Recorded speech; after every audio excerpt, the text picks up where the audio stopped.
கிறிஸ்துவுக்குள் பிரியமானவர்களே, ஆண்டவராகிய இயேசு கிறிஸ்துவின் நாமத்தில் எனது அன்பின் வாழ்த்துக்களை நான் தெரிவித்துக் கொள்கிறேன். மீண்டுமா இந்த ஓய்வு நாள் மாலை வேளையிலே நம்ம எல்லாம் குடும்பமாய் ஒன்று சேர்த்து தேவனை ஆராதிப்பதற்கு, தேவனை துதிப்பதற்கு, தேவனுடைய வார்த்தைகளை தியானிப்பதற்கு தேவன் இப்படி ஒரு தருணத்தை நமக்கு உண்டாக்கி கொடுத்திருக்கிறார். தேவனுக்கு நான் நன்றி சொல்ல நான் கடமைப்பட்டவனாக இருக்கிறேன். ஒரு சில வேத வசனங்களை நாம் வாசிக்கலாம். எரேமியா தீர்க்க தரிசன புத்தகத்தை நாம் எடுத்துக்கொள்வோம். எரேமியா தீர்க்க தரிசன புத்தகம் 29வது அதிகாரம் 11வது வசனத்தை நாம் வாசிக்க கேட்கலாம். நீங்கள் எதிர்பார்த்திருக்கும் முடிவை உங்களுக்கு கொடுக்கும்படிக்கு நான் உங்கள் பேரில் நினைத்திருந்த நினைவுகளை அறிவேன் என்று கர்த்தர் சொல்லுகிறார். அவைகள் தீமைக்கல்ல சமாதானத்துக்கு ஏற்ற நினைவுகளே. எனக்கு அருமையான தேவனுடைய பிள்ளைகளே, எரேமியா தீர்க்கதரிசி மூலம் தேவன் சொல்லுகிற காரியம், நீங்கள் எதிர்பார்த்திருக்கிற முடிவுகளை உங்களுக்கு கொடுக்க நினைக்கிற ஆண்டவர், நீங்கள் விரும்புகிறதை கொடுக்க நினைக்கிற ஆண்டவர், எதிர்பார்க்கிறதை கொடுக்க நினைக்கிற நம்முடைய ஆண்டவர். எந்த எண்ணங்களோடு இந்த இடத்துல நீங்கள் அமர்ந்திருக்கிறீர்கள், என்ன எதிர்பார்த்து வந்திருக்கிறீர்கள் என்று எனக்கு தெரியாது. ஆனால் ஒன்றை மாத்திரம் உங்களுடைய நினைவுகளிலே பதித்துக் கொள்ளுங்க, நீங்கள் எதிர்பார்க்கிற காரியங்களை ஆண்டவர் உங்களுக்கு கொடுப்பார். நீங்கள் விரும்புகிற காரியத்தை ஆண்டவர் கொடுக்கிற தேவன். தேவன் நிச்சயமாக நாம் விரும்புகிறதை தேவன் கொடுக்கிறார், அதுல மாற்று கருத்து கிடையாது. நீங்கள் விரும்புகிற காரியத்தை உங்களுக்கு கொடுத்து நடத்துகிற ஆண்டவர் நம்முடைய ஆண்டவர். நீங்கள் ஆசைப்படுகிறதை, நீங்கள் விரும்புகிறதை, நீங்கள் கேட்கிறதை கொடுக்கிற தேவன். அதேதான் ஆமோஸ் தீர்க்கதரிசியின் மூலமா தேவன் சொல்கிறார். ஆமோஸ் தீர்க்கதரிசன புத்தகத்தை எடுத்துக்கொள்ளலாம். ஆமோஸ் தீர்க்கதரிசன புத்தகம் 5வது அதிகாரத்தை எடுத்துக்கொள்ளுங்க. அதில் 4லிருந்து 6வது வசனம் வரை நாம் வாசிக்க கேட்கலாம். கர்த்தர் இஸ்ரவேல் வம்சத்தாருக்கு சொல்லுகிறது என்னவென்றால், என்னை தேடுங்கள், அப்பொழுது பிழைப்பீர்கள், அப்பொழுது நீங்கள் பிழைப்பீர்கள். பெத்தேலை தேடாதேயுங்கள், கில்காலிலும் சேராதேயுங்கள், பெயர்சபாவுக்கும் போகாதேயுங்கள். ஏனென்றால் கில்கால் சிறையிருப்பாகவும் பெத்தேல் பாழான ஸ்தலமாகவும் போகும். கர்த்தரை தேடுங்கள், அப்பொழுது பிழைப்பீர்கள். அவர் சொல்லுகிற காரியத்தை நன்றாக கவனிங்க. அவர் தேவன் அழகா இந்த இடத்துல சொல்லுகிற காரியம், கில்காலை தேடாதே, பெத்தேலை தேடாதே. ஏன் என்று சொன்னால் அது சிறையிருப்பாக மாறும், அது உன்னுடைய வாழ்க்கையை பாழான ஸ்தலமாய் மாற்றிவிடும். ஆகவே நீ அதை தேடாமல் நீ கர்த்தரை தேடு. அப்பொழுது நீ கர்த்தரை தேடும் பொழுது நீ பிழைத்துக் கொள்வாய். உன் விசுவாசத்துக்குரிய பலனை ஆண்டவர் கொடுப்பார் என்று சொல்லுகிறார். அப்படி என்று சொன்னால் நம்முடைய வாழ்க்கையில உலகத்தை தேடி ஓடுகிற காரியங்கள் எல்லாம் நிறுத்திவிட்டு ஆண்டவரை தேடி ஓடுகிற ஒரு அனுபவத்திற்குள்ளாக நம்முடைய வாழ்வை நகர்த்த வேண்டும். நான் எதிர்பார்க்கிறதெல்லாம் ஆண்டவர் கொடுக்கிறவர் தான் இல்லை என்று சொல்லவில்லை. நீங்கள் கேட்பதற்கெல்லாம் பதில் உண்டு, உங்கள் ஜெபத்துக்கு பதில் உண்டு. நீங்கள் விரும்புகிற காரியம் எந்த எண்ணத்தோடு இந்த இடத்தில் அமர்ந்திருக்கிறீர்கள், நீங்கள் கேட்பதை ஆண்டவர் கொடுப்பார், அதுல மாற்று கருத்து கிடையாது. ஆனால் நீங்கள் உலக பிரகாரமான பார்வையோடு, உலக பிரகாரமான தேடலோடு தேடுவதை நிறுத்திவிட்டு, அப்படி தேடுகிற காரியங்கள் ஒரு சிறையிருப்பாய் மாறிவிடலாம். உலகத்திலே நாம் என்ன செய்கிறோம்? உலக ஆசீர்வாதங்களை தேடி ஓடுகிறோம் இல்லையா? எப்படியாவது ஒரு காஸ்ட்லியான ஒரு செல்போன் வாங்கணும் அப்படின்னு நினைக்கிறோம். ஆனால் அது நமக்கு சிறையிருப்பாய் மாற்றி விடுகிறது, அடிமைப்படுத்த விடுகிறது ஒரு மனிதனை இல்லையா? உலகத்திலே எதையெல்லாம் நாம் தேடி ஓடுகிறோமோ, வளர்ச்சி என்று நினைத்து எதையெல்லாம் பிரயாசப்படுகிறோமோ, அதையெல்லாம் தேடி ஓடும் பொழுது அது நமக்கு சிறையிருப்பாய் மாறி விடுகிறது. வேதம் அதைதான் சொல்லுகிறது, அவைகளை நீ தேடாதே, ஆண்டவரை தேடு, தேவனை தேட பழகிக்கொள், ஆண்டவரை தேடுகிற வாழ்வாக உன்னுடைய வாழ்வை மாற்றிக்கொள். அப்படி ஆண்டவரை தேடி ஓடுகிற ஒரு வாழ்வுதான் நீ விரும்புகிறதை எல்லாம் அது கொடுக்கிறதா இருக்கும். உன் விண்ணப்பங்களுக்கு அது பதில் கொடுக்கக்கூடியதா இருக்கும். எதிர்பார்க்கிற முடிவை உனக்கு அது கொடுக்கிறதா இருக்கும் என்பதை நாம் அறிந்து கொள்ள வேண்டும் என்பதை நீங்கள் மறந்துவிட வேண்டாம். ஒரு சில உதாரணங்களை மாத்திரம் சொல்லிவிட்டு நான் செய்தியை தொடர நான் விரும்புகிறேன். இந்த பூச்சி மருந்து இருக்கிறது இல்லையா, விவசாயிகள் பயன்படுத்துகிற இந்த பூச்சி மருந்து, இந்த பூச்சி மருந்து பூச்சை மட்டும் சாகடிக்கிறதா என்று சொன்னால் இல்லை. அது பூச்சை மட்டும் சாகடிக்கிறதா? இல்லை. மிருக ஜீவன்கள் அதை குடித்து விடுவானால் மிருக ஜீவன் இறந்து விடும். மனிதன் குடித்து விடுவான் என்று சொன்னால் மனிதன் அழிந்து விடுவான், மரித்து விடுவான், இல்லையா? ஆனால் அதற்கு பெயர் என்ன சொல்லுகிறோம்? பூச்சி மருந்து என்று சொல்லுகிறோம். அப்படி பூச்சி மருந்து என்று சொல்லுவது சரியான வார்த்தையாய் அமையாது. அது உயிர்கொல்லி என்று வேண்டுமானாலும் சொல்லலாம், இல்லையா? எந்த உயிராய் இருந்தாலும் அதை அழித்து விடுகிறது, ஜீவனை எடுத்து விடுகிறது. தவறுதலான வார்த்தைகளை நாம் பயன்படுத்த ஆரம்பித்து விடுகிறோம், இல்லையா? அப்படிதான் நம்முடைய வாழ்க்கையினுடைய செயல்பாடுடைய முறைமைகளும் அப்படிதான் இருக்கிறது. சத்தியத்தை கேட்கிறோம், சத்தியத்தை கேட்ட பின்பு ஆலயத்தை விட்டு விலகி போகிறோம், புறப்பட்டு வீட்டிற்கு போகிறோம். கேட்ட சத்தியம் நமக்குள் தங்கி இருக்கிறதா என்று சொன்னால் சத்தியம் தங்கி இல்லை, மறந்து விடுகிறோம். சென்ற வாரத்தில் கேட்ட செய்தி என்ன தெரியல, சென்ற வாரத்தில் எந்த வார்த்தை என்னை புடமிட்டது தெரியல, எந்த வார்த்தை என் உள்ளத்தை தொட்டது தெரியல, எந்த கேள்விக்கு அது பதில் கொடுத்தது தெரியல. அது மறைந்து போனது. பாவம் தான் மறைந்து இருக்கணும். ஆலயத்திலிருந்து வெளியே போகும் பொழுது அக்கிரமங்கள் விலகி இருக்கணும், இல்லையா? அக்கிரமும் பாவம் விலகி, மாம்சீகமும் சுயமும் விலகி, கேட்ட சத்தியம் உனக்குள்ள பலன் கொடுத்து அது செயல்படுத்தி இருக்கணும்.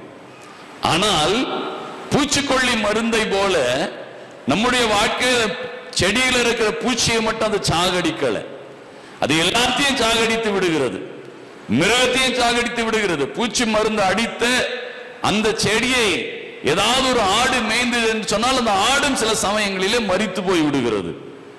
அந்த பூச்சி மருந்து சரியா இதை கலந்து அதை அடிக்காவிட்டால் அதை சாப்பிடுற எல்லா மிருக ஜீவன்களும் மரித்து போகிறது. அந்த பூச்சி மருந்தை நாம் குடிப்போம் என்று சொன்னால் நாமும் மரித்து போய் விடுகிறோம். அப்படி நம்முடைய வாழ்க்கையில் இருக்கிற பூச்சி மட்டும் சாக வேண்டிய, பாவம் மட்டும் விலக வேண்டிய, மீறுதல்களும் அக்கிரமங்களும் சுயங்களை மட்டும் விலக வேண்டிய ஒரு நல்ல ஒரு சத்திய வார்த்தை.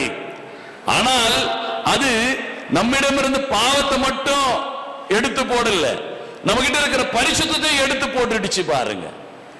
அப்போ நம்ம கேட்ட விதங்களில எவ்வளவு மாற்றம் இருக்கிறதுன்னு பாருங்க. உள்வாங்கிக் கொண்ட விதத்திலே மாற்றங்கள் வேண்டும்.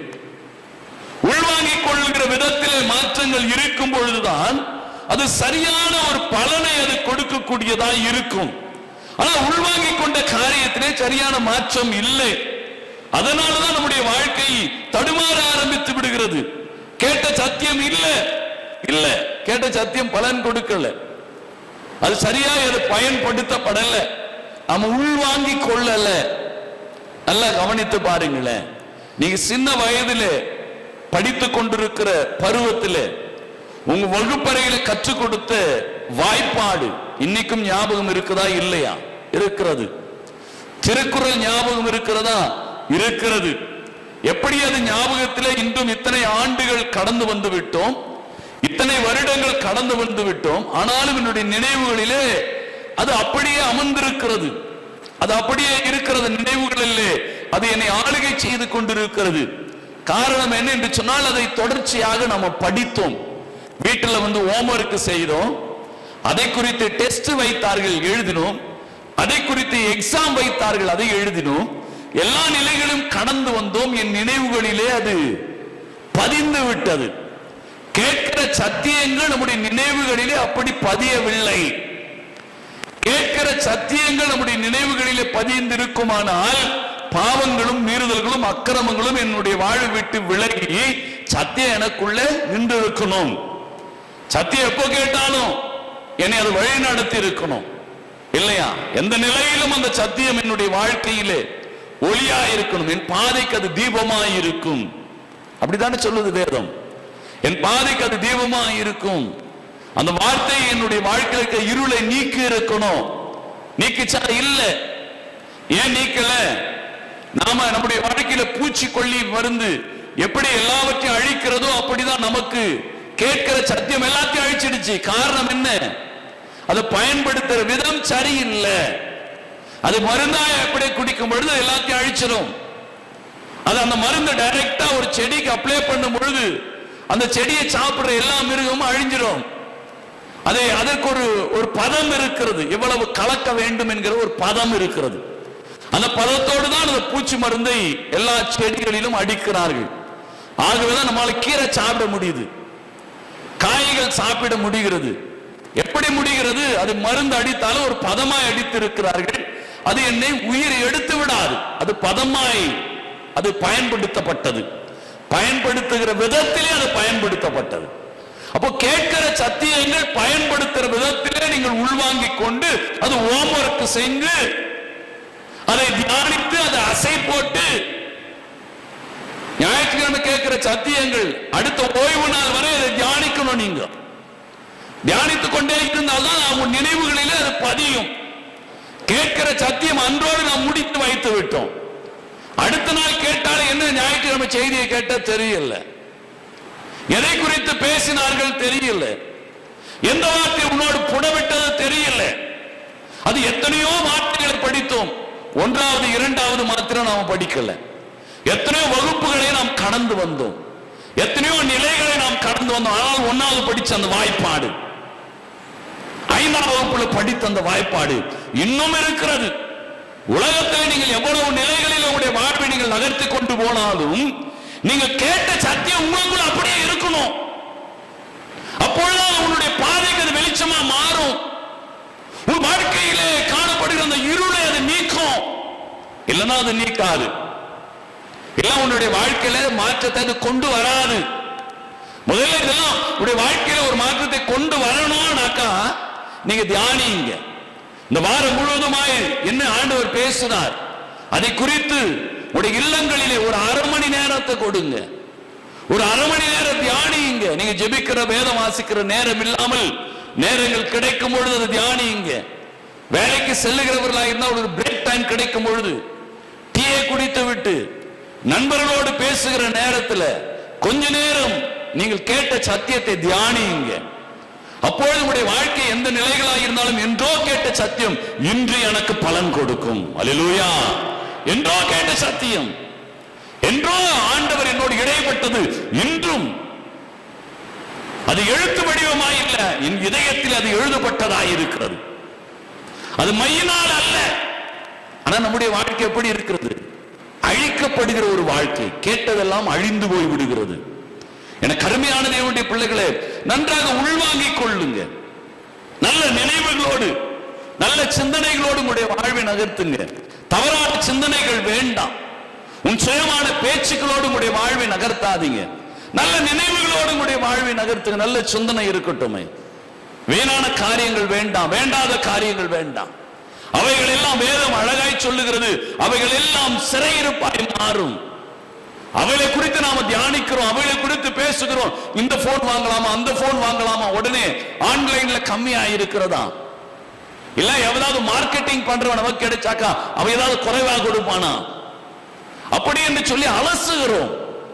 அலசி அந்த பொருளை வாங்குகிறோம். அதற்காக அவ்வளவு நேரம் செலவிடுகிறோம். அவைகள் எல்லாம் உங்களுக்கு சிறையிருப்பாய் மாறிக்கொண்டிருக்கிறது. அவைகள் எல்லாம் உங்களை அடிமைப்படுத்திக் கொண்டிருக்கிறது. ஆகவேதான் ஆமோஸ் தீர்க்கதரிசி சொல்கிறான், அவைகளை தேடாதே, கர்த்தரை தேடு. கர்த்தரை தேடு, நீ பிழைப்பாய். கர்த்தரை தேடு, நீ எதிர்பார்க்கிற முடிவை அவர் கொடுப்பார். நீ எதிர்பார்க்கிற முடிவு உனக்கு நிச்சயமாக கொடுக்கப்படும். நீ கவலைப்படாதே. ஆனால் வேதம் சொல்லுகிறது, எரேமியா தீர்க்கதரிசி சொல்லுகிறார், உன் நினைவுகள் தீமைக்குரிய நினைவுகளாய் வேண்டாம், சமாதானத்துக்குரிய நினைவுகளாய் காணப்படட்டும். உன்னை அழிக்கக்கூடிய காரியங்களை காட்டிலும் சமாதானத்துக்குரிய நினைவுகளோடு, விசுவாசத்தோடு, அவிசுவாசத்தோடு அல்ல, விசுவாசத்தோடு உன் அழைப்புக்குரியதாகவே, நீ அர்ப்பணிப்புக்குரியதாகவே உன்னுடைய பயணம் இருக்கட்டும். வேற பயணம் வேண்டாம். தீமைக்குரிய நினைவுகள் வேண்டாம். சமாதானத்துக்குரிய நினைவுகளோடு பயணம் செய். அழைப்புக்குரிய நினைவுகளோடு பயணம் செய். விசுவாசத்துக்குரிய நினைவுகளோடு உன்னுடைய வாழ்வை நகர்த்து. நிச்சயமாய் நீ எதிர்பார்க்கிறதை கர்த்தர் கொடுப்பார். நீ என்ன எதிர்பார்த்தீங்க அமர்ந்திருக்கிறன்னு எனக்கு தெரியாது. ஆனால் நீ எதிர்பார்க்கிறதை ஆண்டவர் கொடுப்பார். நீ விரும்புகிறதை ஆண்டவர் கொடுக்கிறவர் என்பதை மட்டும் நீ மறந்து விடாதே. நல்ல நினைவுகளோடு உடைய வாழ்வை நகர்த்துங்க. என்னை இப்படி அழைத்திருக்கிறார் தேவன், என்னை இப்படி தெரிந்து கொண்டிருக்கிறார், அவருடைய ரத்தத்தினால கழுவப்பட்டு இருக்கிற இந்த நினைவுகளோடு ஓடுங்க. மாம்சிக நினைவுகள் நமக்கு வேண்டாம். மாம்சிக நினைவுகளோடு உங்களுடைய வாழ்வை நீங்கள் நகர்த்த வேண்டாம். நல்ல சிந்தனை வேணும். நல்ல சிந்தனை நினைச்சு சில சமயத்தை தவறான சிந்தனை செஞ்சிடுறோம் இல்லையா? பெற்றோர்கள் செய்கிற ஒரு தவறான சிந்தனை என்ன தெரியுமா? பிள்ளையை வளர்க்கிற காரியங்களிலே தாயோ அல்லது தகப்பனோ கணவனுக்கு தெரியாம மனைவிக்கு தெரியாம இவர்கள் பாசத்தை அதிகமாய் காண்பிப்பார்கள். பிள்ளை படிப்பின் காரியமோ அல்லது பிள்ளைகளுக்கு ஆடைகள் வாங்கி கொடுக்கிற காரியமோ ஏதோ ஒன்று நன்றாக வாங்கி கொடுத்து பிள்ளையை கணவன் பக்கம் திரும்பாதபடி, மனைவி பக்கம் திரும்பாதபடி, அது பிள்ளையுடைய பாசம் என்மீதே வர வேண்டும். என்ன வேண்டுமானால் நீ கொடுக்க வேண்டும் என்று சொல்லி நினைத்தால் கணவனும் மனைவி ஒன்றாக சேர்ந்து பிள்ளைக்கு இதை வாங்கி கொடுக்கலாமா, பிள்ளைக்கு இதை செய்யலாமா, ஒரு ஆலோசனையோடு இதை வாங்கி கொடுத்தால் பிள்ளை தடுமாறி விடும், இதை வாங்கி கொடுத்தால் பிள்ளை பெருமையில் விழுந்து விடும், இதை வாங்கி கொடுத்தால் பிள்ளையுடைய வாழ்வுக்கு நன்றாக இருக்கும், ஒரு சேமிப்பாக இருக்கும் என்று சொல்லி ஒரு ஆலோசனை செய்து அதை செயல்படுத்துவார்கள். அநேக குடும்பங்களிலே அப்படி இல்லை. இதுதான் வாழ்க்கையிலே ஒரு தடுமாற்றத்திற்கான காரணம் என்பதை நீங்கள் அறிந்து கொள்ளுங்கள். அப்படி ஆவிக்குரிய காரியங்களிலே ஆண்டவரோடு சம்பாஷித்து ஆண்டவரோடு உறவாடி ஒரு காரியத்தினுடைய முடிவை எடுங்க. இது ஊழியம் தானே, இது ஆண்டவருக்கு தான், இங்க கொடுத்தாங்க அங்க கொடுத்தாங்க, ஆண்டவருக்கு உட்காரு, ஜெபம் பண்ணு. ஆண்டவர் என்ன சொல்லுகிறார்? உறவாடி முடிவெடு. ஆண்டவரிடத்தில் கேட்பது கிடையாது. நாமவே சுயமாக சில சமயங்களிலே முடிவெடுத்து ஓடி விடுகிறோம், அவசரப்பட்டு விடுகிறோம், அவசரப்பட்டு நம்முடைய வாழ்வை நாம நகர்த்தி விடுகிறோம். நகர்த்தி விடுவதனால் நம்முடைய வாழ்வு தடுமாற்றத்தை சந்தித்து விடுகிறது. தடுமாற்றத்திலே நம்முடைய வாழ்வு விழுந்து போய்விடுகிறது. வேதனை இல்லையா? வேதனை.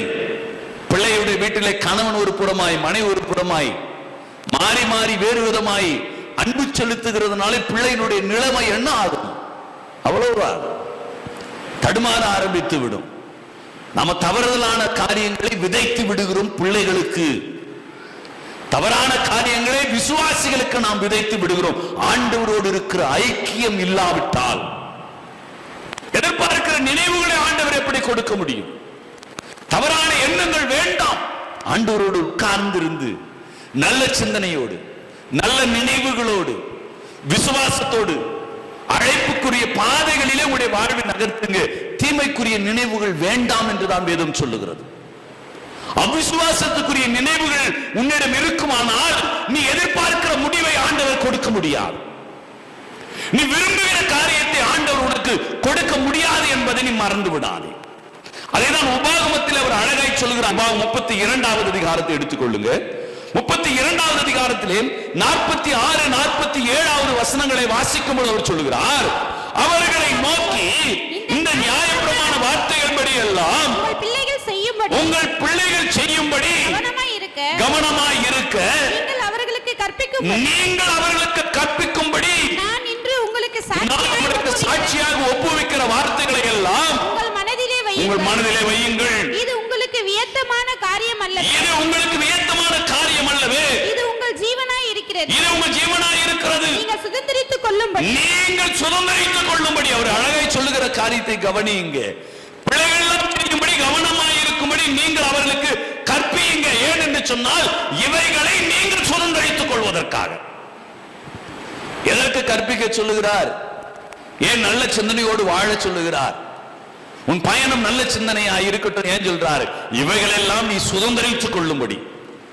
எந்த நினைவுகளோடு நீ இருக்கிறாயோ, ஆனால் உன் நினைவுகள் நல்ல நினைவுகளாய் இருக்கும் பொழுது நீ சுதந்தரித்துக் கொள்ளுகிறாய். நல்ல நினைவுகளோடு உன்னுடைய வாழ்வை நகர்த்தும் பொழுது அதை சுதந்தரித்துக் கொள்வதற்கு அது ஏற்றதா இருக்கும். தீமையான நினைவுகள் இருக்கும், ஆனால் அதை ஏற்றுக்கொள்ள முடியாது, அதை சுதந்தரித்துக் கொள்ள முடியாது, அது ஆசீர்வாதமாய் மாறாது, அது நன்மையை நமக்கு கொடுக்காது. அறிந்து கொள்ளுங்க. அதுதான் ஏசியா தீர்க்கதரிசி அழகாய் சொல்கிறார். ஏசியா 31வது அதிகாரத்தை எடுத்துக் கொள்ளுங்க. அதுல 1வது வசனத்தை வாசிக்கும் பொழுது அவர் சொல்கிறார், சகாயம் அடையும்படி இஸ்ரவேலுடைய பரிசுத்தரை நோக்காமலும் கர்த்தரை தேடாமலும் எகிப்துக்கு போய் குதிரைகளை மேல் நம்பிக்கை வைத்து ரதங்களே அநேகமாக இருப்பதினால் அவைகளை நாடி குதிரை வீரர் மகா பலசாலிகளாய் இருப்பதினால் அவைகளை நம்பிக்கொண்டிருக்கிறவர்களுக்கு ஐயோ. வீணானதை தேடாத, வீணானதை தேடி ஓடாத, வீணான காரியங்களுடைய பயண கவனம் வேண்டாம். நல்ல சிந்தனை இருக்கட்டும், தீமையான நினைவுகள் வேண்டாம், நல்ல நினைவுகளை காணப்படட்டும். விசுவாசத்துக்குரிய நினைவுகள் இருக்கட்டும், அழைப்புக்குரிய நினைவுகள் இருக்கட்டும், உன்னை தெரிந்து கொண்டாரே அதற்குரிய நினைவுகள் இருக்கட்டும். வீணான நினைவுகள் வேண்டாம். எனக்கு அருமையான தேவனுடைய பிள்ளைகளை, வீணான சிந்தனை வேண்டாம். வீணான எண்ணங்களோடு தேவ சமூகத்தில் நின்று ஆண்டவர் இதெல்லாம் கேட்கிறதெல்லாம் கொடுக்கிறாரா அப்படி என்று நினைத்திராதீங்க. பாவம் செய்கிறவன் ஒன்றை கேட்பான், அது கொடுத்துருவாரா? கொடுக்க மாட்டான். பாவம் செய்கிறவன் தவறானதை கேட்பான், அது கொடுத்துருவாரா? கொடுக்க மாட்டான். தீமையான காரியங்களை நீங்கள் கேட்கும் பொழுது அது கொடுக்க மாட்டார். உனக்கு என்ன வேணும், எதை செய்யணும், அதை செய்வார். ஆண்டவர் நிச்சயமாய் செய்வார். ஆனால் தீமைகள் அதில் இருக்கிறதா என்பதை மாத்திரம் நீங்கள் கவனியுங்க. நான் செய்கிற காரியம், நான் கேட்டிருக்கிற காரியங்கள், நான் ஜெபித்த காரியங்கள், நான் உபவாசம் இருந்த காரியங்கள், அதனுடைய நோக்கம் தீமையாக இருக்கிறதா, நல்ல நினைவுகளாக இருக்கிறதா, அழைப்புக்குரியதா இருக்கிறதா, என்னை தேவன் தெரிந்து கொண்டது நோக்கமாக இருக்கிறதா? அப்படி கவனிங்க. அவசரப்பட்டுறாதீங்க. அவசரப்பட்டு கர்த்தர் எனக்கு இதை கொடுப்பாரா, ஆண்டவர் எனக்கு இதை கொடுக்கணும் அப்படின்னு அவசரப்பட்டு விடுகிறோம். நாம அநேக நேரங்களில் அப்படி அவசரப்பட்டு நன்மைகளை நாம இழந்து போகிறோம். என்ன கேட்கிறோம்னு தெரியறதில்ல. அவசரப்பட்டு ஏதாவது ஒன்று கேட்டு விடுகிறது, ஏதாவது ஒன்று சொல்லி விடுகிறது. அவசரப்பட்டு நாம ஏதாவது ஒன்று கேட்கிறோம், இதை கொடுத்தா சரி, அதை செஞ்சா சரி அப்படின்னு. நியாயாதிபதிகளை வாசித்து பாருங்க, நியாயாதிபதிகளை எடுத்துக்கொள்ளுங்க. நியாயாதிபதிகள் 11வது அதிகாரத்தை எடுத்து திருப்பிக் கொள்ளுங்க. நியாயாதிபதிகள் 11வது அதிகாரம் 31வது வசனம். அம்மோன் புத்திரர் இடத்திலிருந்து சமாதானத்தோடு திரும்பி வரும்போது, சமாதானத்தோடு நான் திரும்பி வரும்பொழுது வீட்டு வாசற்படியில் இருந்து, அவன் வீட்டு வாசற்படியில் நின்று எனக்கு எதிர்கொண்டு வருவது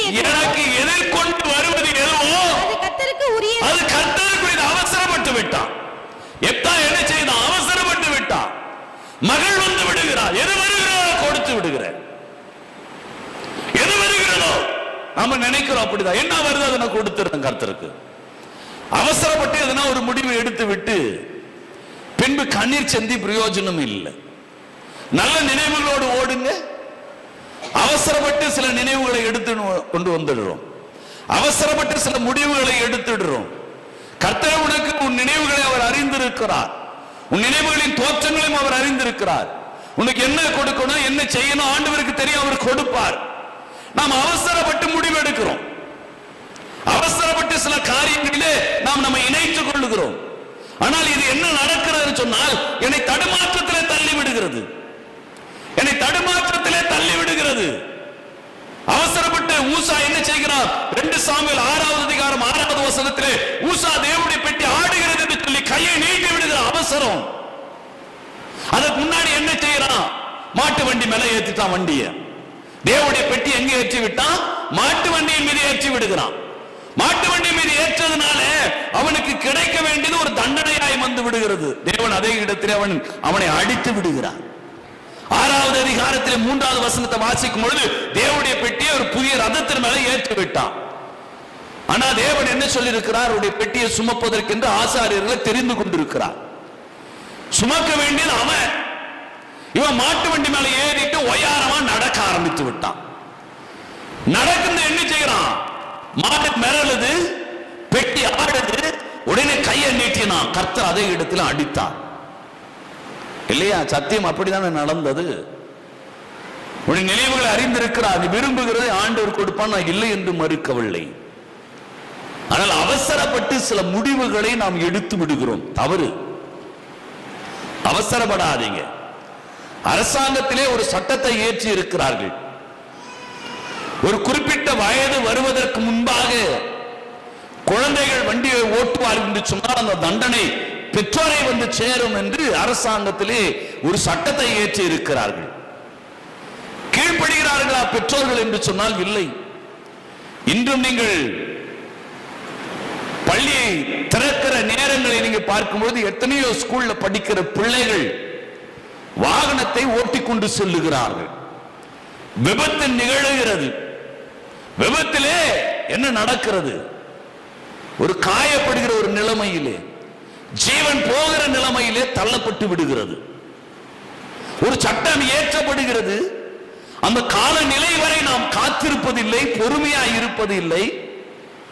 அவசரப்பட்டு சில முடிவுகளை எடுத்து பாசம் என்கிற போர்வையிலே சில நல்ல காரியங்கள் என்று சொல்லி பிள்ளைகளுக்கு அவைகளை கொடுத்து விடுகிறோம்.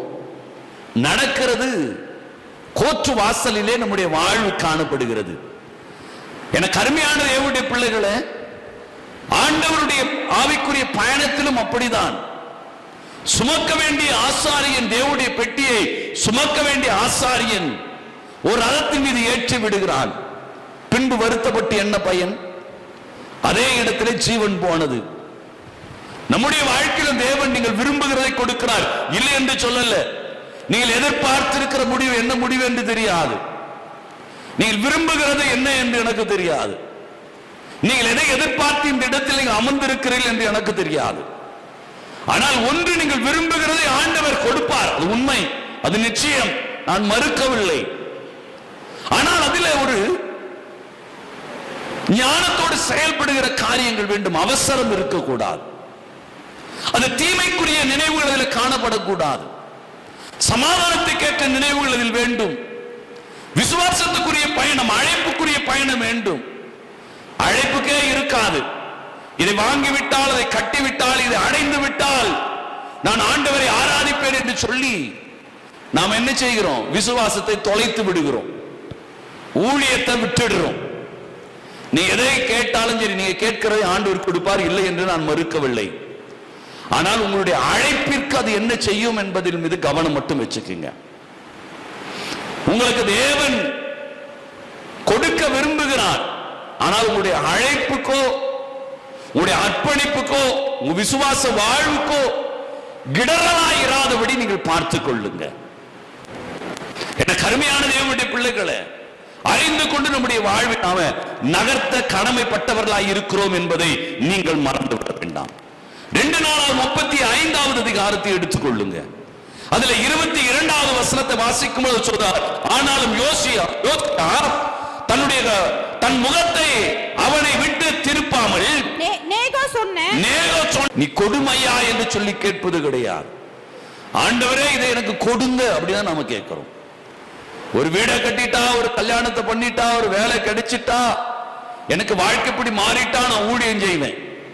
நாம முடிவு எடுத்துட்டு அப்புறமேட்டு ஒரு டிமாண்ட் வைக்கிறோம். அதை கொடுத்தாதான் ஊழியம் செய்வேன், அதை கொடுத்தாதான் நல்லா ஜெபிக்க முடியும்.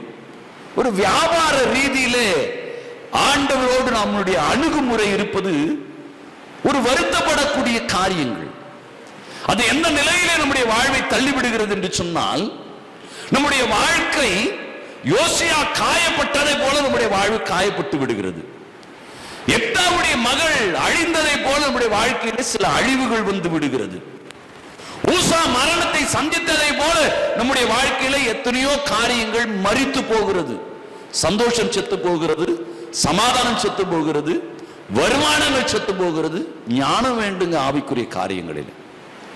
பொறுமையோடு உடைய வாழ்வை நகர்த்துங்க. பொறுமையோடு உடைய வாழ்க்கையுடைய பயணம் அது காணப்படட்டும். அழைப்புக்குரியதாக இருக்கட்டும், அது சமாதானத்துக்கு ஏற்ற நினைவுகளாக அது காணப்படட்டும். அதுதான் அப்போஸ்தலர் 9-19வது அதிகாரத்தை எடுத்துக்கொள்ளுங்க. அதில் 36வது வசனத்தை வாசிக்கும் போது அவர் சொல்லுகிற காரியம், இது எதிர்த்து பேசுகிற காரியமாகியால் நீங்கள் ஒன்றும் பதறி செய்யாமல் அமர்ந்திருக்க வேண்டும். இது எதிர்த்து பேசுகிற காரியம் அல்ல. நீ ஒன்றும் பதறி செய்யாத. இது அவசரப்படுகிற காரியம் அல்ல, பதறி செய்கிற காரியம் அல்ல. பொறுமையாய் ஆசீர்வாதம் பெறுகிறோம். ஆண்டவன் நன்மைகளை கொடுப்பார், இல்லை என்று சொல்லவில்லை. பதறி செய்யாத, அவசரப்படாத, பதற்ற வேண்டாம். பதற்றத்தோடு இல்ல, ஆண்டவர் செய்ய நினைக்கிறது ஒன்றும் தடைபடாது. நீ விரும்புகிறதை கொடுக்கிற ஆண்டவர், நீ ஆசைப்படுகிறது நிச்சயமா கொடுப்பார். காத்திருக்க கூடாதா? கொஞ்ச நாள் கொஞ்சம் பொறுமையா இருக்க கூடாதா? அவசரப்படணுமா? அவசரப்பட்டுடுமா? சாராள் அப்படிதான் அவசரப்பட்டால், அவசரப்பட்டது நிமித்தமாக உடைய வாழ்க்கையிலே ஒரு பிரச்சனை பின்தொடர ஆரம்பிக்கிறது இல்லையா? சில காலம் சில சிக்கலிலே அவர் மாட்டிக்கொள்ளுகிறார், பிரச்சனை வந்து விடுகிறது. தேவன் கொடுப்பேன்னு சொல்லிட்டார் ஆபிரகாமுக்கு, நிச்சயமா கொடுப்பார். நினைவுகளை அறிந்திருக்கிறார், உன் நினைவுகளின் பலனை அவர் உனக்கு கொடுப்பார். நீ எதிர்பார்ப்பதை கொடுப்பார், நீ ஆசைப்படுகிறதை கொடுப்பார். ஆபிரகாம் ஆசைப்பட்டால் எனக்கு கொடுக்க மாட்டாரா? நிச்சயமா கொடுப்பார், இல்லை என்று சொல்லவில்லை. அவசரப்பட்டுடுறோம், அவசரப்பட்டு இங்க ஓடி அங்க ஓடி இப்படி செய்து அப்படி செய்து காத்திருங்க. எனக்கு அருமையான தேவனுடைய பிள்ளைகளை, காத்திருங்க, அவசரப்படாதீங்க. அவசரப்பட்டு எடுக்கிற முடிவுகள் சில சமயங்களிலே அழிவையும் கஷ்டத்தையும் நஷ்டத்தையும் தான் நமக்கு கொடுக்கிறது. தேவன் எப்பொழுது கொடுக்க வேண்டும் என்று சொல்லி நினைக்கிறாரோ நிச்சயமா இதை உங்களுக்கு கொடுப்பார். அவர் கொடுக்கிறவர் இல்லை என்று சொல்லல. தேவனை தேடுங்கள், அப்பொழுது நீங்கள் பிழைப்பீர்கள். ஆனால் பெத்தேலை தேடாதீர்கள், கில்காலிலும் சேராதீர்கள். ஏனென்று சொன்னால் கில்கால் சிறையிருப்பாய் மாறும், பெத்தேல் பாழான ஸ்தலமாய் மாறிவிடும். வேண்டாம், அவசரப்படாதே, அது அழிவாய் மாறிவிடும். உன் முடிவு வேண்டாம், நிதானம் வேண்டும். எவ்வளவுக்கு எவ்வளவு ஆவிக்குரிய காரியங்களிலே நீங்கள் கேட்பது தவறு என்று சொல்ல நீங்க கேட்கிறதெல்லாம் ஆண்டவர் கொடுப்பார். ஆனால் நான் கேட்பதிலே என் அழைப்பை சார்ந்து இருக்கிறதா, என் விசுவாசத்தை சார்ந்து இருக்கிறதா, அதுதான் அவர் சொல்லுகிற காரியம். தீமைக்குரிய நினைவுகள் வேண்டாம், சமாதானத்துக்குரிய நினைவுகளாக இருக்கட்டும், நல்ல நினைவுகள் இருக்கட்டுமே. நல்ல சிந்தனையோடு ஓடுங்க, விசுவாசத்தில் உங்களுடைய பயணத்தை நகர்த்துங்க, நம்பிக்கையில் உங்களுடைய வாழ்வை நகர்த்துங்க, அழைப்புக்குரிய பாதையில போங்க. உங்களை ஏன் தெரிந்து கொண்டாரோ அதற்குரிய பாதையில் உங்களுடைய பயணம் இருக்கட்டும். வேறு பாதை வேண்டாம், நமக்கு வேண்டாம் அந்த பாதை. ஆண்டவரை என் நினைவுகளை அறிந்திருக்கார், நிச்சயமா அவர் கொடுப்பார். அவர் நிச்சயமா எனக்கு கொடுப்பார். அவர் மறுக்கிறவர் அல்ல. அவர் நிச்சயமாய் என்னுடைய வாழ்க்கையில் அவைகளை செய்கிற காரியம், நிச்சயமாய் அவைகளை எனக்கு கொடுப்பார், எனக்கு செய்வார். அதுல மாற்று கருத்து கிடையாது. எனக்கு ஆண்டவர் கொடுப்பேன் என்று சொல்லிவிட்டார், எனக்கு ஆண்டவர் நிச்சயமாய் கொடுப்பார். அதேதான் பிரசங்கில் அவர் அழகை சொல்லுகிறார். பிரசங்கி 5வது அதிகாரத்திலே 2வது வசனத்தை வாசிக்கும் பொழுது சொல்றார், தேவ சமூகத்திலே துணிகரமாய் வாயினாலே பேசாமல் மனம் பதறி ஒரு வார்த்தையும் சொல்லாமலும் இரு. தேவன் மனத்தில் இருக்கிறாய், நீ பூமியில் இருக்கிறாய். உன் வாயின் வார்த்தை சுருக்கமா இருக்கட்டும். மனம் பதறி செய்யாது, அவசரப்படாது. அவசரப்பட்டு நாம முடிவு எடுத்து சில சமயங்களில் ஏன் எனக்கு கர்த்தர் இதை கொடுத்தார், அவருக்கு தெரியாதா, அவர் மேலே குறை சொல்லிடுறோம் இல்லையா? ஆபிரகாம் சொன்னா, ஆதாம் சொன்னான் பாருங்க குறை, நீ கொடுத்து எனக்கு துணையா கொடுத்திய, அவள் தான் எனக்கு கொடுத்தா புசிக்கிறதுக்கு. அவ கொடுத்தா சரி, உன்னோடு தான் நான் சொன்னேன் அதை புசிக்காத, புசிக்கிற நாள்ல சாவேன்னு நான் தானே உனக்கு சொன்னேன். தேவனுடைய சத்தம் பெருசா, அவள் சொன்ன சத்தம் பெருசா? உலகத்திலே உலகம் சொல்லுது அது பெருசா, ஆண்டவர் சொல்றது பெருசா? யார் சொல்றது பெருசா? ஆண்டவர் சொல்றது. உறுதியா உட்காரப்போ, அவசரப்படாது, அவசரப்பட்டு முடிவுகளை எடுக்காது. அவசரப்பட்டு சில சமயங்களில அப்படிதான் முடிவுகளை எடுத்துரும். ஏன் இது வேணும் அது வேணும், கர்த்தர் எனக்கு கொடுக்க மாட்டாரா, இது செய்ய மாட்டாரா, ஏன் என் வாழ்க்கையில் இது நடக்குது? அவசரப்படாத, நிச்சயமா கொடுப்பார். வேதம் அழகாய் சொல்லுகிறது, நீங்கள் எதிர்பார்க்கிறதை அவர் கொடுக்கிற தேவன் என்று, நீ விரும்புகிறதை உனக்கு கொடுக்கிற ஆண்டவர் என்று வேதம் சொல்லுகிறது. அதை அறிந்து கொள்ளுங்க. அதைதான் அப்போஸ்தலனாகிய பவுல் கலாத்தியருக்கு எழுதின நிருபத்தில், கலாத்தியர் 4வது அதிகாரம் அதுல 5வது வசனம் சொல்கிறார், காலம் நிறைவேறின போது சிறையினிடத்தில் பிறந்தவரும் நியாயப்பிரமாணத்துக்கு கீழ்ப்படிந்தவரும் ஆகிய தம்முடைய குமாரனை தேவன் அனுப்பினார். காலம் நிறைவேறும் பொழுதுதான், காலம் நிறைவேறணும். காலம் நிறைவேறதுக்கு நமக்கு அவசரம். காலம் வைத்திருக்கிறார், உனக்கென ஒரு காலத்தை வைத்திருக்கிறார், உனக்கென ஒரு நேரத்தை வைத்திருக்கிறார். காலம் நிறைவேறணும், காலம் நிறைவேறணும். எவ்வளவு நாள் காலம் நிறைவேற வரை நீ காத்திருக்கணும், தகுதிப்படும் வரை வேணும். 18 வயசு 21 வயசு ஆனதான் வண்டி ஓட்டணும்னா அந்த வயசுல தான் ஓட்டணும், அதுக்குள்ள வண்டியை ஓட்டணும். போலீஸ்ல கேஸ் தான் ஆகும். காலம் காத்திரு, உன் பிள்ளைக்கு தான் அது கண்டிப்பா வாங்கி கொடு, வேண்டான்னு சொல்லல.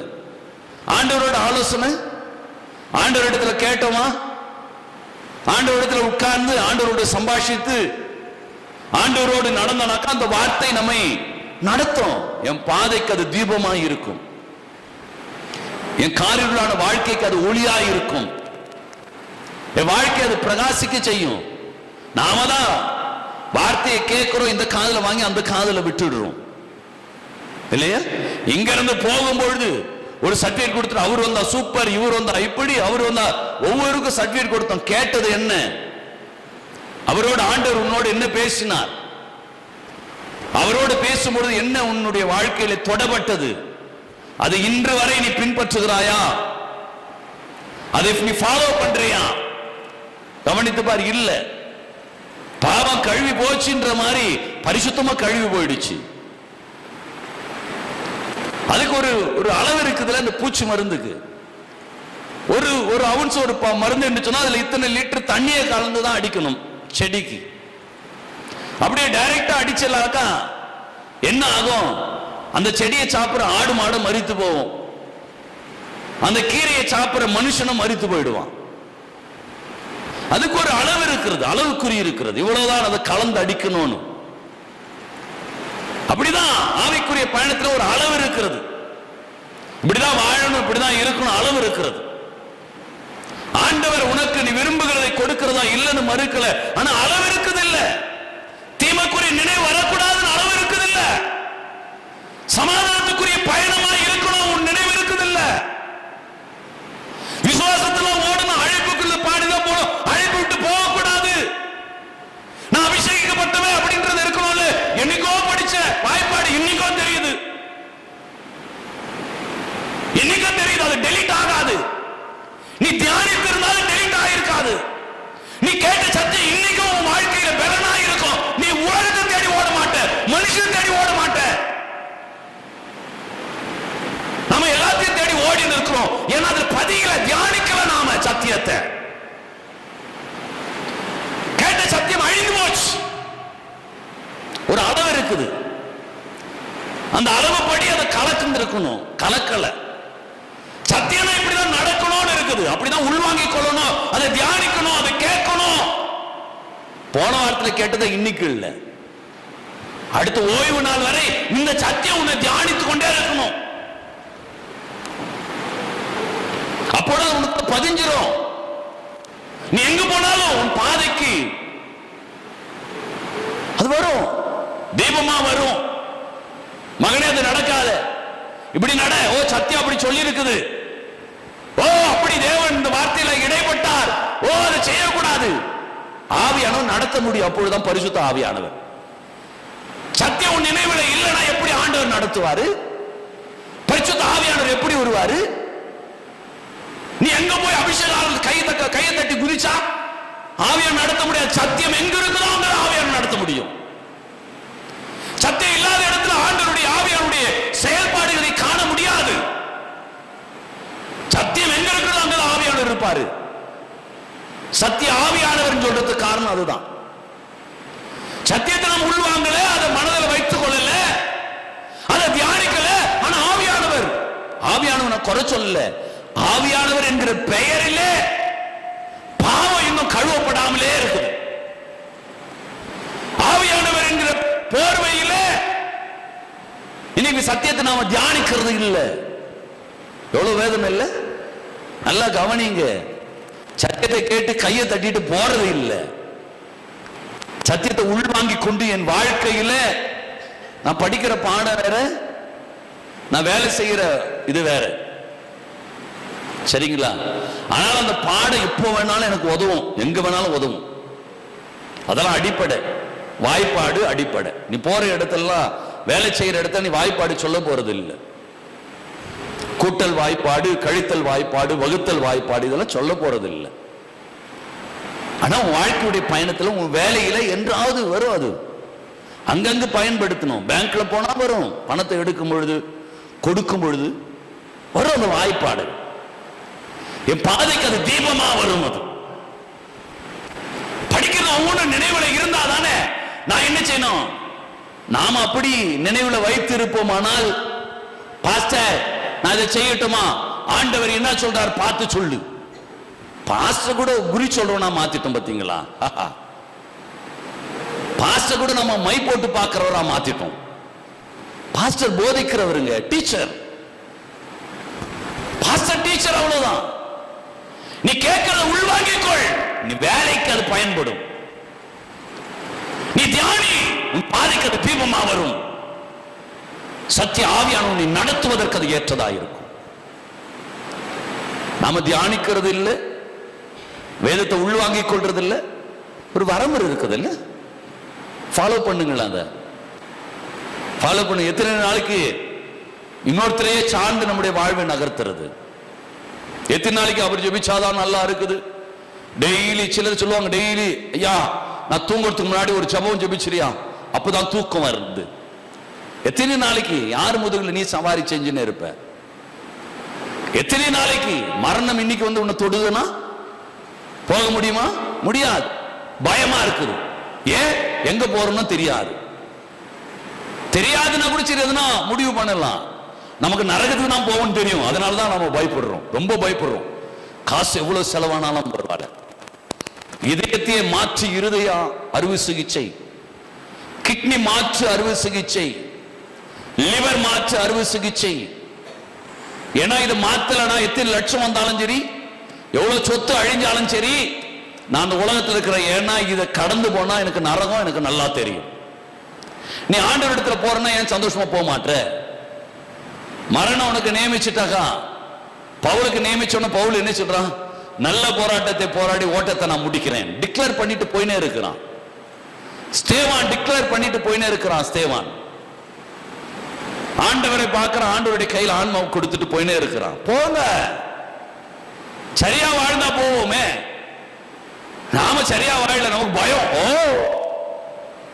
பயம். எங்க போறோம் தெரியும், நரகம் தான் தெரியும், அதனாலதான் நமக்கு பயம். அளவு இருக்குது. இப்படிதான் ஆவிக்குரிய பயணம் என்பது. ஆவிக்குரிய பயணம் இப்படிதான் தெரியும். ஆனால் நாம என்ன செய்கிறோம்? அப்படி நடக்கிறது இல்லை, அப்படி நாம வாழறது இல்லை. இதுதான் தடுமாற்றத்துக்கு காரணமா இருக்கிறது. வேதம் சொல்லுகிறது, காலம் நிறைவேறணும், நிறைவேறணும், காலம் நிறைவேறணும். நிறைவேறும்படி ஒப்புக்கொடு, நிறைவேறும்படி அர்ப்பணித்து ஓடு. காலம் நிறைவேறட்டும், அவசரப்படாத. காலம் நிறைவேறத்துக்கு முன்னாடி அவசரப்படாத. அதான் கொரிந்தியருக்கு பவுல் எழுதும்போது சொல்லுகிறாரு, 1 கொரிந்தியர் 4வது அதிகாரம் 5வது வசனம் சொல்றாரு, ஆதலால் கர்த்தர் வருமானம் நீங்கள் காலத்துக்கு முன்பே யாதொன்றை குறித்தும் ஜட்ஜ்மென்ட் பண்ணாத. அவ்வளவுதான், ஜட்ஜ்மென்ட் நீ பண்ணாத. இப்படி வாழ்ந்தா சரியா போடும், அவர் தொட்டா சரியா போடும், ஜட்ஜ்மென்ட் நீ பண்ணக்கூடாது. ஆண்டவர் தான் சொல்லணும். நீ பரிசுத்தமா இருக்கிறியா இல்லையா ஆண்டவருக்கு தான் தெரியும். நீ பாஸ்டர்கிட்ட போயிட்டு பாஸ்டர் ரொம்ப அப்படியே பரிசுத்தமா இருக்கும்போது காட்டலாம், ஆனா ஆண்டவருக்கு தெரியும்ல. ஜட்ஜ்மென்ட் பண்ணாத. காலத்துக்கு முன்பு யாதொன்றை குறித்தும் தீர்ப்பு சொல்லாத, தீர்ப்பு சொல்லாத. ஜட்ஜ்மென்ட் நீ பண்ணாத. காலம் நிறைவேறட்டும், எனக்கு இப்ப வேணும், ஜட்ஜ்மென்ட் நீ கொடுக்காத. இதை கொடுத்தா நான் நல்லா இருப்பேன் நீ சொல்லாத.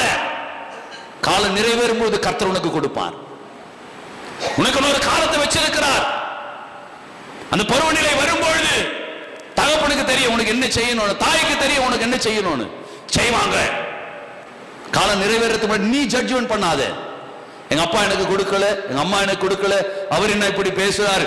காலம் நிறைவேறணும், ஆண்டவருடைய சித்தம் வரணும், இல்லைன்னா நீ நிறைவேறாது. தாமதிக்குதே, ஏன் இவ்வளவு லேட்டு அப்படின்னு சொல்லிட்டு ஜபத்தை நிறுத்திடுறது, வேதம் வாசிக்கிறது இல்லை, ஊழியம் செய்கிறது இல்லை. எவ்வளவு நாளைக்கு அங்க போறது? எங்க போனாலும் அது இந்த சத்தியம் தான். வேற எதுனா புத்தகத்தை வாசிக்கிறாங்களா, வேற பாஸ்டர் எதுனா தெரியல எனக்கு. இந்த பரிசுத்த வேதம் தான். எந்த சபைக்கு போனாலும் எங்க போனாலும் இதுதான் பேசும். காலம் நிறைவேறினாதான் கிடைக்கும். உனக்கு கொடுக்கிறேன்னு சொல்லிட்டாரு, வாக்கு கொடுத்துட்டாரு, கொடுப்பாரு. நீ அவசரப்பட்டனா சாராள மறந்துடாத, எத்தாவ மறந்துடாத, ஊசாவ மறந்துடாத,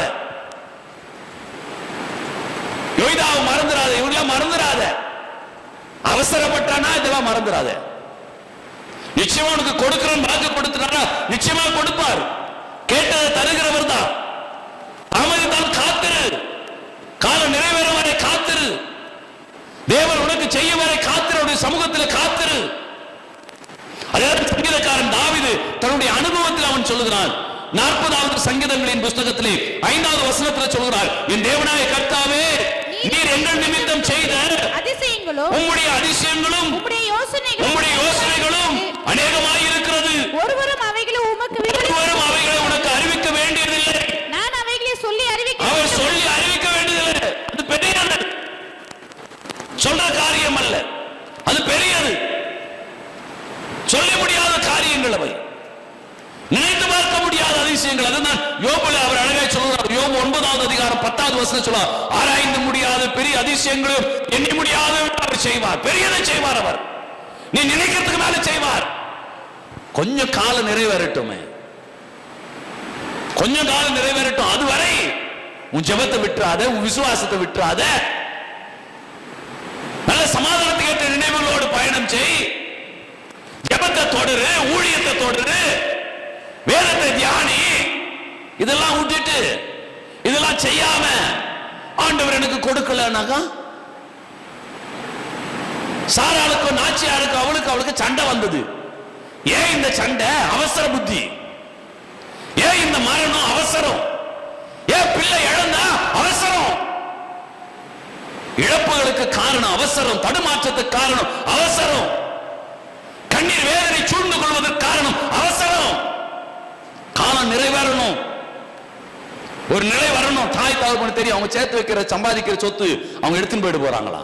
அப்பா அம்மாவுக்கு தான், பிள்ளைகளுக்கு தான் அப்பா அம்மா கொடுப்பாங்க, வேற யாருக்கு கொடுக்க போறாங்க? உனக்கு தான். காலம் வரட்டுமே, காலம் வரட்டுமே.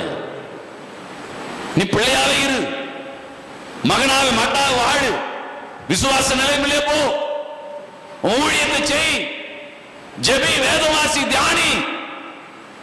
அது உன்னுடைய இருளான பாதைகளில ஒளியா வரும். உன் பாதைக்கு அது தீபமாய் இருக்கும், உன் வாழ்க்கையில் அது வெளிச்சமாய் இருக்கும், உன் வாழ்வு அது நடத்தும். நீ இது பிரேக் கொடுத்துட்டாக்கா, இந்த விட்டுட்டா கொடுத்துருவாரா?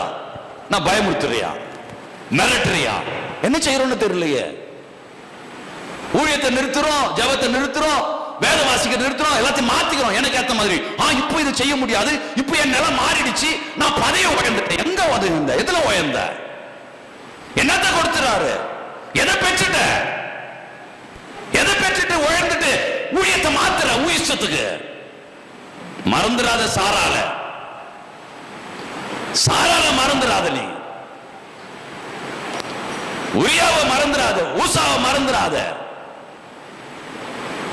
ரதத்து மேல வண்டிய தேவனுடைய பெட்டியை ஏத்துட்டு ஒய்யாரமா நடக்கலாம். ஊழியத்தை மாத்தினான் அவன்.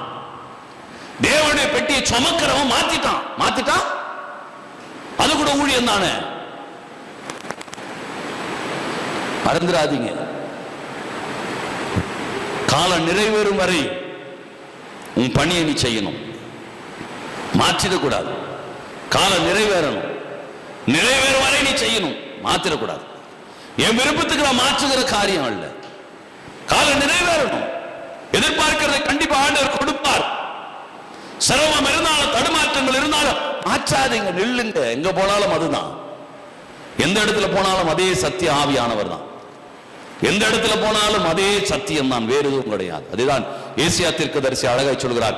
ஏசியா 55வது அதிகாரத்திலே 12வது வசனத்தை வாசிக்கும் போது சொல்கிறார், நீங்கள் மகிழ்ச்சியாய் புறப்பட்டு சமாதானமாய் கொண்டு போகப்படுவீர்கள். பர்வதங்களும் மலைகளும் உங்களுக்கு முன்பாக கம்பீரமாய் முழங்கி வெளியின் மரங்கள் எல்லாம் கை கொட்டும். போங்க, மகிழ்ச்சியா புறப்படுங்க, போங்க, மகிழ்ச்சியா போங்க.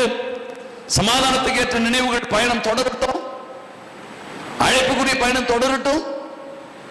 கண்டிப்பா தேவன் கொடுப்பார். நிச்சயமா அவர் இல்லை என்று சொல்லல, நிச்சயமா அவனுக்கு கொடுப்பார். முடிந்து விட்ட வாழ்க்கை தான். எல்லாரும் நினைச்சாங்க முடிஞ்சிடுச்சு. ஏன் நானே நினைச்சேன் வாழ்க்கை முடிஞ்சிடுச்சுன்னு. என் வாழ்க்கை முடிந்து விட்டது என்று சொல்லி நினைத்துதான் எனக்கு வந்த வேலையை என் தம்பிக்கு கொடுத்தேன். மீண்டுமாய் வேலை வந்தது எனக்கு இன்னொரு தம்பிக்கு கொடுத்தேன். தெரிந்தே கொடுத்தேன். எனக்கு தெரியும் நான் வாங்கியிருக்கலாம். வாங்கியிருந்தால் சிஎம்சி மருத்துவமனையிலே நானும் ஒரு ஊழியனாய் இருந்திருப்பேன். அவ்வளவுதான். வாங்கியிருக்கலாம். வந்தது. ரத்தமாந்தி எடுத்த முடிஞ்சிடுச்சு வாழ்க்கைன்னு நினைச்சேன். கர்த்தருடைய வார்த்தை வாழ்க்கையில ஒளியா வரல, வரும். அழைப்பு நிறைவேறல, நிறைவேறுச்சு. உங்கள் முன்பாக சாட்சியாக நிறுத்தி இருக்கிறது. நிறுத்தம். ஆண்டவர் நடத்துவார், ஆண்டவர் நடத்துவார். வேதம் அழகாய் சொல்லுகிறது, நீ எதிர்பார்க்கிறதை கொடுக்கிற ஆண்டவர் என்று. எதிர்பார்க்கிறதை கொடுப்பார். காலம் நிறைவேறும் வரை காத்திருக்கிறோம். நம்ம காத்திருக்கிறது இல்லை. காத்திருந்து புதுபலனை அடைந்து காத்திருங்க. காத்திருந்தால் தானே வானத்தின் பலகணியில் திறந்து இடம் கொள்ளாமல் போக மட்டும் ஆசீர்வதிப்பார். அவசரப்பட்டுட்டு என்ன, வானத்தின் பலகணியை திறக்கல, அந்த வசனத்தை சொல்லி காலத்தை ஓட்டின்னு போகலாம். வானத்தின் பலகணியை திறந்து இடம் கொள்ளாமல் போக மட்டும் கர்த்தருனை ஆசீர்வதிக்கிறார். எத்தனை பேர் ஆசீர்வாதத்தை அப்படி பெற்றீங்க? எத்தனை பேர் பெற்றிருக்கிறாங்க? நான் குறை சொல்லவில்லை. காலம் நிறைவேறும் வரை நாம் காத்திருக்காமல் இவைகளை நீங்கள் பெற்றுக்கொள்ள முடியாது. காலம் நிறைவேறணும், காலம் நிறைவேறணும். எனக்குன்னு ஒரு காலத்தை வைத்திருக்கிறார். அரசாங்கம் ஒரு வயசு வைச்சிருக்குது வாகனம் ஓட்டுறதுக்கு, திருமணம் செய்யறதுக்கு ஒரு வயதை வைத்திருக்கிறது. அதுக்கு முன்னாடி அவசரப்பட்டுட்டா ஏன் இந்த அவசரம் வருது? ஏன் அவசரம் வருது? ஏன் அவசரம் வருகிறது என்று சொன்னாலே நமக்கு தேவனுக்கு இருக்கிற உறவுகள் இல்லை, கேட்கிற சத்தியத்தை தியானிக்கிறது இல்லை. அதுதான் எனக்குள்ள இருந்தா நான் பொறுமையா இருப்பேன். என் வாழ்க்கை பயணத்தில் எவ்வளவு கஷ்டம் தெரியுமா பாஸ்டர்? இது ஓட முடியல, அது முடியல, இது இப்படி மாத்திக்கோ, அதை மாத்திக்கோ, மழை வந்துடுச்சு, வெயில் வந்துடுச்சு, உறவுகள் வந்துட்டாங்க. இதெல்லாம் நம்ம சொல்றதுக்கு காரணம் என்ன? சத்தியத்தை தியானிக்கல. சத்தியம் நம்முடைய நினைவுகளிலே இல்லை. ஃபெயில் ஆனவனுக்கு அதனாலதான், படிக்காதவனுக்கு வேலை கொடுக்கறது இல்லை, அதனாலதான் இல்லையா? படிக்காதவனுக்கு வேலை கிடையாது. எல்லாம் தியானிக்கிறவனுக்கு தான் கர்த்தர் ஆசீர்வாதத்தை கொடுக்கிறார், வானத்தின் பலகணிகளை திறக்கிறார். நீ படிக்காம எனக்கு கலெக்டர் வேலை வேணும்னாக்கா உலகத்தில் இருக்கிற பதவிகளையே பெற முடியல. படிக்காம, நீ வேதத்தை தியானிக்காம, கேட்ட சத்தியங்களை உள்வாங்கிக் கொள்ளாம, பரத்திலிருந்து மாத்திரம் அதனால் நீ பெற முடியுமா? ஆண்டவர் மட்டும் உனக்கு அற்புதத்தை செய்ய முடியுமா? இது மேஜிக் ஷோ இல்லையே, இது வியாபாரம் இல்லையே, இது பரிசுத்தத்தை தேடி ஓடுகிற ஒரு பயணம் இல்லையா? இந்த சிந்தனை கூட இல்லாம நம்முடைய வாழ்வை நாம நகர்த்தி கொண்டிருப்பது ஒரு வேதனை அளிக்கக்கூடிய காரியமாய் இருக்கிறது. நீங்கள் காத்திருந்து பாருங்களேன், காத்திருந்து உங்களுடைய வாழ்வை நகர்த்தி பாருங்க. நிச்சயமாய் ஆண்டவர் பெரிய ஒரு மாற்றங்களை உங்களுடைய வாழ்வில கொடுப்பார். தேவனை தியானித்து பாருங்க, வார்த்தைகளை உள்வைத்துக் கொள்ளுங்க. மீகா தீர்க்கதரிசி என்ன சொல்றாரு? மீகா 2:13 தடைகளை உடைக்கிறவர் தடைகளை உடைச்சிங்கன்னு உன்னை அடிச்சுன்னு போவார். எவ்வளவு பெரிய தடைகளா இருந்தாலும் காலம் நிறைவேறிடுச்சு, யாருமே தடுக்க முடியாது. தேவன் கொடுக்கணும்னு நினைச்சிட்டாரு, வானத்தின் பலகணியில திறந்துருவார். எவ்வளவு பெரிய தடையா இருந்தா உடைச்சிருவாரு. உலகம் உனக்கு இல்லைன்னு ஆண்டவர் உனக்கு கொடுப்பார். உலகம் வாழ முடியாது என்று சொல்லும், ஆண்டவர் உன்னை வாழ வைப்பார். வாழ வைப்பார் ஆண்டவர். உலகம் சொல்லிச்சு, நானே சொன்னேன் வாழ்க்கை முடிஞ்சிருச்சுன்னு நினைச்சேன், ஆண்டவர் என்னை வாழ வச்சார். வாழ வைக்கிறார், இன்னும் வாழ வைப்பார். உலகம் என்னென்ன சொல்லிட்டோம்? காலம் நிறைவேறணும். நிறைவேறிடுச்சுன்னா போதும். வாழ்க்கையில, உன்னுடைய வாழ்க்கையில காலம் நிறைவேறும். இந்த குறிப்பிட்ட இந்த காலத்தில் அவசரப்பட்டுடாது. குறிப்பிட்ட காலத்தில் அவசரப்பட்டா நிலைகளை தெரிந்து கொள்ளுங்க, நிறைவேறும். உயிரை ஒண்ணு எடுக்க முடியாது. யாரும் என்ன செய்ய முடியும்? என்ன செய்ய முடியும்? சாப்பாடு இல்லாம கஷ்டப்பட்டேன், வாடகை காசு கொடுக்க முடியாம கஷ்டப்பட்டேன், பிள்ளைக்கு பால் வாங்கி கொடுக்க முடியல கஷ்டப்பட்டேன், வண்டியில பெட்ரோல் போட முடியல கஷ்டப்பட்டேன். காலம் நிறைவேறியது. ஒரே ஒரு போன் கால் தான் வந்துச்சு, வாழ்க்கை டோட்டல் ஆண்டவர் மாத்திட்டார். ஒரே ஒரு போன் கால். அது கூட நம்ம போனை நான் கூட அட்டென்ட் பண்ணல. பயணப்பள்ளியிலிருந்து வந்த ஒரு பாப்பா ஒண்ணு வீட்டில் இருந்துச்சு. அதுதான் போன் என்ன வந்திருக்குது என்னன்னு பாருமா. லேண்ட்லைன் போன் எடுத்துச்சு. சரி வச்சிடுச்சு. வேலையில வந்து ஜாயின் பண்ண சொன்னாங்க. யாரும் பதறிட்டோம், எங்க யாரை போய் பார்க்கறது, என்ன செய்யறது தெரியல. காலம் நிறைவேறியது. அதே கல்லூரியில சொன்னாங்க உனக்கு வேலை இல்லை. அதை பொறுப்பெடுத்துக் கொண்டிருக்கிற உயர் அதிகாரி, டாப் மோஸ்டா இருக்கிறவர் சொன்னாரு, உனக்கு வேற எங்கன்னா ஸ்கூல்ல மேனேஜ்மெண்ட்ல கொடுக்கறேன்னாங்க. காலம் நிறைவேறியது, கர்த்தர் உயர்த்தினார். காலம் நிறைவேறணும், கர்த்தர் உயர்த்துவார். தடைகளை உடைச்சுன்னு போவார் கர்த்தர். உலகம் தடுத்தாலும் கர்த்தர் கொடுப்பார். யார் என்ன செய்தாலும் சரி கர்த்தர் ஆசீர்வதிப்பார். காத்திருக்கணும். எவ்வளவுக்கு எவ்வளவு காத்திருக்க முடியுதோ அவ்வளவுக்கு அவ்வளவு காத்திருங்க. அவசரப்படாதீங்க.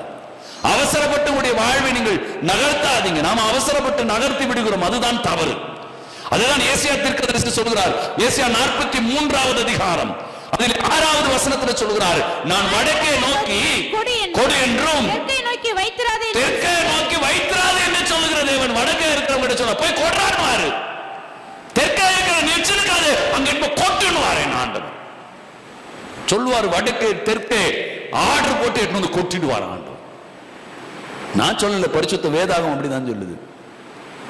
யாரை கொண்டு வேணா கொடுத்துருவாரு. ஆனா நாம அவசரப்பட்டுறோம். பொறுமையா இருங்க.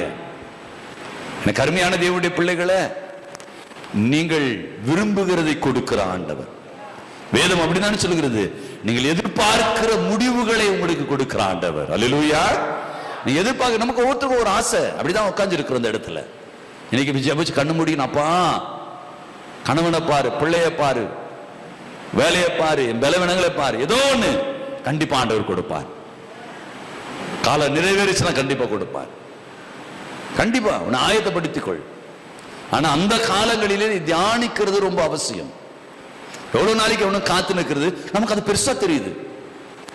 அதை தீர்க்கதரிசி சொல்கிறார், தாமதித்தாலும் அதற்காக காத்திரு, அது தாமதிக்காது. ஏன் தாமதிக்காதுன்னு சொல்றாரு? தாமதிக்கும், ஆனா எனக்கு அது தாமதிப்பது போல எனக்கு தெரியாது. ஏன்னா தேவனுடைய வார்த்தையை தியானித்துக் கொண்டிருக்கிறேன். அது என் வாழ்க்கைக்கு ஒளியா இருக்கிறது, என் பாதைக்கு அது தீபமா இருக்கிறது.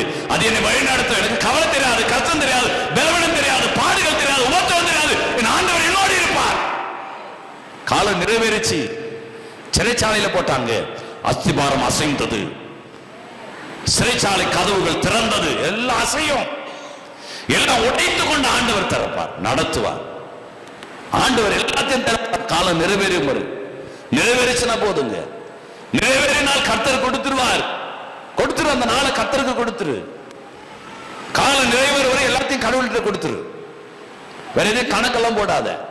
அன்னால் கணக்கு போட்டாளா, என்ன சரியா கவனிக்கிற அந்த ஊழியக்காரன், சபை சுத்தி பாரு, விபச்சாரம் நடக்குது, இந்த கணக்கெல்லாம் அவ போடல. ஆண்டவரின் கர்ப்பத்தை திறந்தார், என் பிள்ளைய நான் கொடுத்துடுறேன். கொடுத்துட்டா. நீ கொடுப்பியா?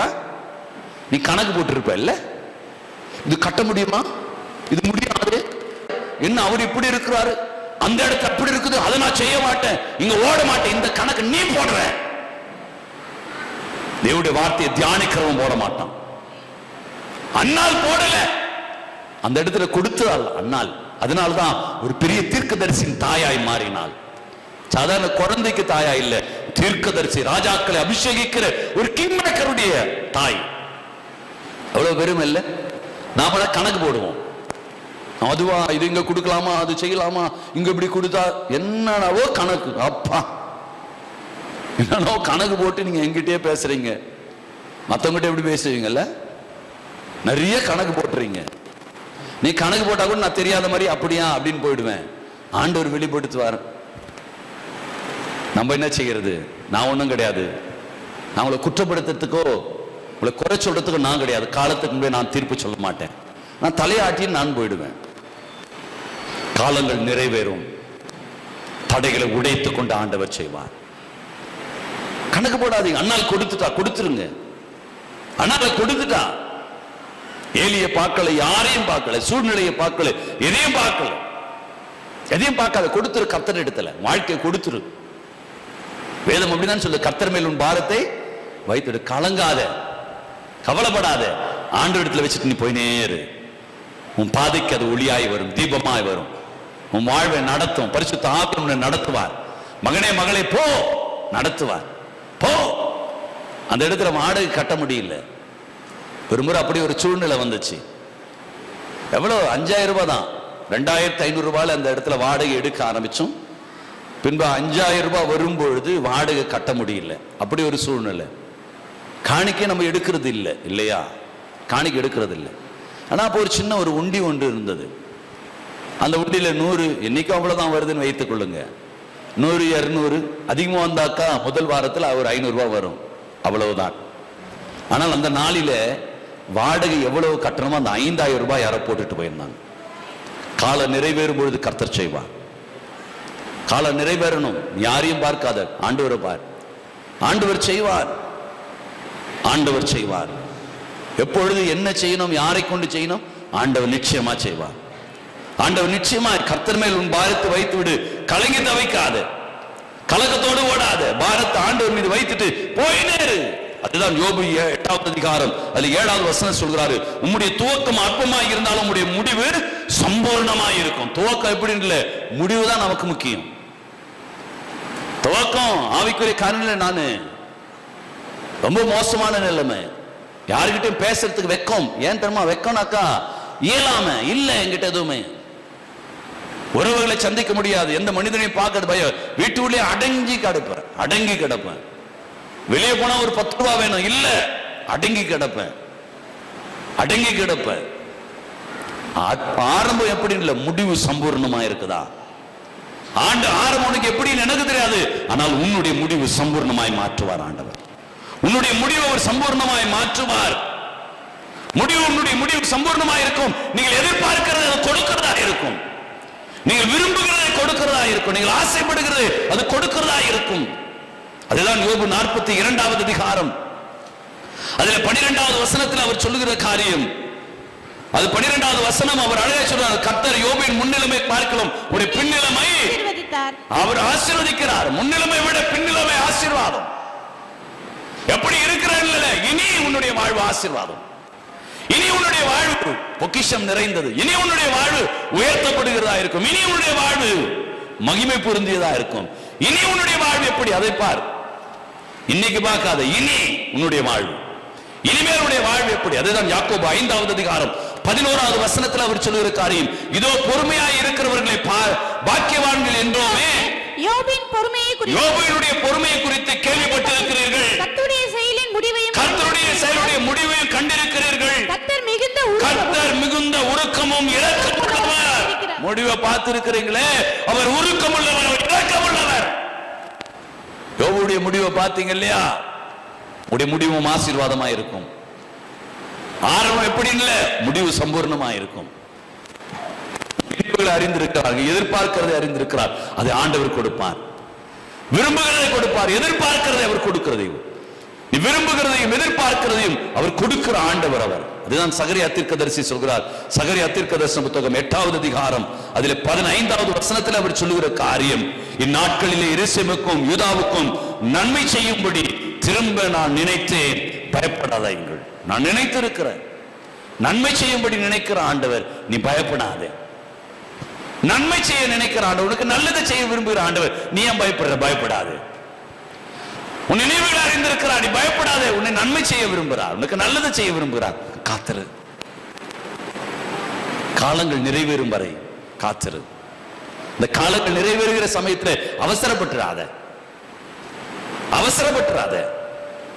அந்த நாட்கள் எப்படி நகர்த்துவது, நீ கவலைப்படாத. தியானி, வேதத்தை தியானி, தேவனுடைய வார்த்தைகளை உள்வாங்கிக்கொள். உன் பாதைக்கு அது தீபமா இருக்கும், உன் வாழ்க்கைக்கு அது வெளிச்சமா இருக்கும். சத்திய ஆவியானவனை நடத்துவதற்கு ஏற்றதா இருக்கும். நல்ல நினைவுகளோடு உங்களுடைய வாழ்வை நகர்த்துங்க. நல்ல ஒரு அழைப்புக்குரிய சிந்தனையோடு, விசுவாசக்குரிய சிந்தனையோடு ஊழியம் செய்யுங்க, நிறுத்திராதீங்க. ஜெபம் பண்ணுங்க, நிறுத்திராதீங்க. ஆலயத்துக்கு வாங்க, நிறுத்திராதீங்க. கர்த்தர் பயப்படாதீங்க. நன்மை செய்யும்படி காத்திருக்கிறார் ஆண்டவர். உங்களை ஆசீர்வதிக்கும்படி ஆண்டவர் காத்திருக்கிறார். நிச்சயமாய் உங்களை அவர் ஆசீர்வதிப்பார். நீங்கள் எதிர்பார்க்கிற நினைவுகளை, நீங்கள் எதிர்பார்க்கிற முடிவை உங்களுக்கு கொடுக்கிற ஆண்டவர்.